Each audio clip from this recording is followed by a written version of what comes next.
வணக்கம். என்னோட அடுத்த போரும் சந்தையோட எபிசோட். நான் இதை காலையில் 30ஆம் தேதி காலையில் ரெக்கார்ட் பண்ணுறேன். ஏன்னா அந்த ஃபெட் ரேட் பாலிசி நேற்று நைட் அனௌன்ஸ் பண்ணுறதுனால அதுக்காக வெயிட் பண்ணி ஏதாவது டைரெக்ஷன் அது தெரியறதான்னு பார்க்கறதுக்கு.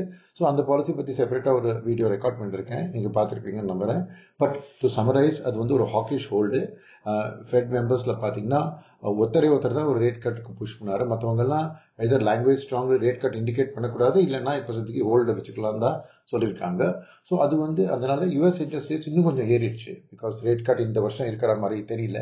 ஸோ அது வந்து ஒரு நீங்கள் பார்த்தீங்கன்னா 2026 ரைட் ஆஃப் ஆயிடுச்சு ரேட் கட்ஸ்க்கு. ஸோ டாலர் இண்டெக்ஸும் கொஞ்சம் ஸ்ட்ரென்தன் ஆச்சு.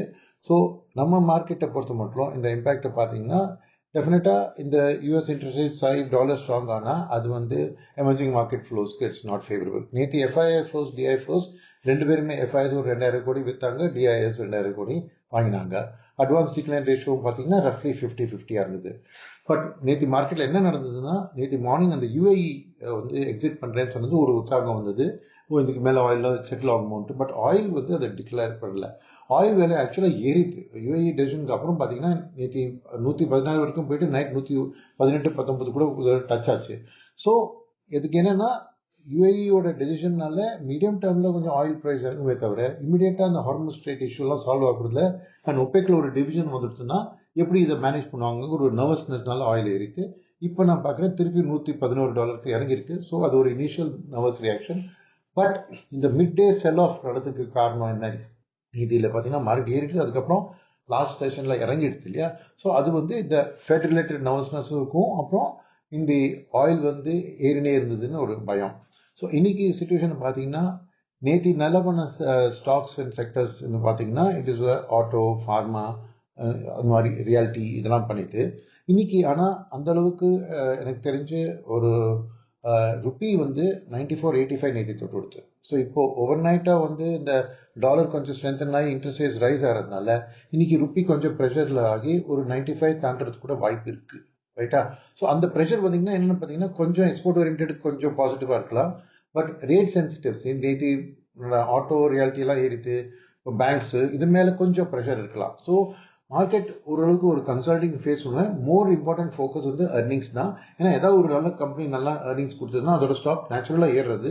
பட் அதோட செக்டர் ஸ்டாக்ஸும் கொஞ்சம் ஒரு பாசிட்டிவ் ட்ரெண்டில் வருது.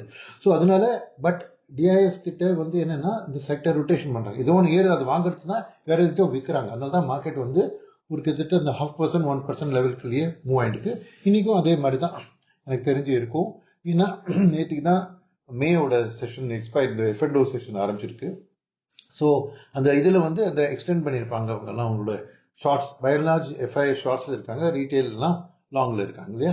ஸோ அது அப்படியே கண்டினியூ ஆயிருக்கும். ஸோ எனக்கு தெரிஞ்சு இன்றைக்கும் அதே மாதிரி ஒரு நர்வஸ் மார்க்கெட். கொஞ்சம் இந்த ரேட் சென்சிட்டிவ்ஸ்லாம் கொஞ்சம் நெகட்டிவாக ரியாக்ட் ஆகலாம், எக்ஸ்போர்ட் ஓரியன்ட்லாம் கொஞ்சம் பாசிட்டிவாக ரியாக்ட் ஆகலாம். பட் அதுக்காக வந்து பெருசாக ஒரு மூவ் நான் எதிர்பார்க்கல. பிகாஸ் டிஐஎஸ் இப்போ தான் கொஞ்சம் கொஞ்சமாக வாங்க ஆரம்பிச்சிருக்காங்க ஆஸ் ஏர்னிங் சீசன் கிளாரிட்டி வர. ஸோ அதனால இன்னைக்கு வந்து ஒரு கன்சாலிடேட்டிங்காக நான் பார்க்குறேன் மார்க்கெட்டை. ஸோ நீங்கள் வந்து ஸ்ட்ராட்டஜி எதுவுமே மாற்ற தேவையில்லை. அதே தான் கொஞ்சம் கொஞ்சமாக வாங்கி எடுக்கிறது, டைவர்சிஃபைடாக செக்டர் கால். இன்னும் இந்த ஏர்னிங் சீசனில் கிளியராக ஒரு கிளாரிட்டி வரல, இதுதான் நல்லா பண்ணுறது நல்லா பண்ணலன்னு. இன்னும் ப்ராப்ளி இன்னொரு ஒரு வாரம் 10 நாள் போனால் ஒரு டிகிரி ஆஃப் கிளாரிட்டி வரும். ரைட்டா? ஸோ ஸ்டே அதே மாதிரி தான் நான் சொன்ன மாதிரி அக்யூமுலேட்டிங், டைவர்சிஃபைங், ஸ்டாகரிங். ரைட்டா? நன்றி. அடுத்த எபிசோடில் சந்திப்போம்.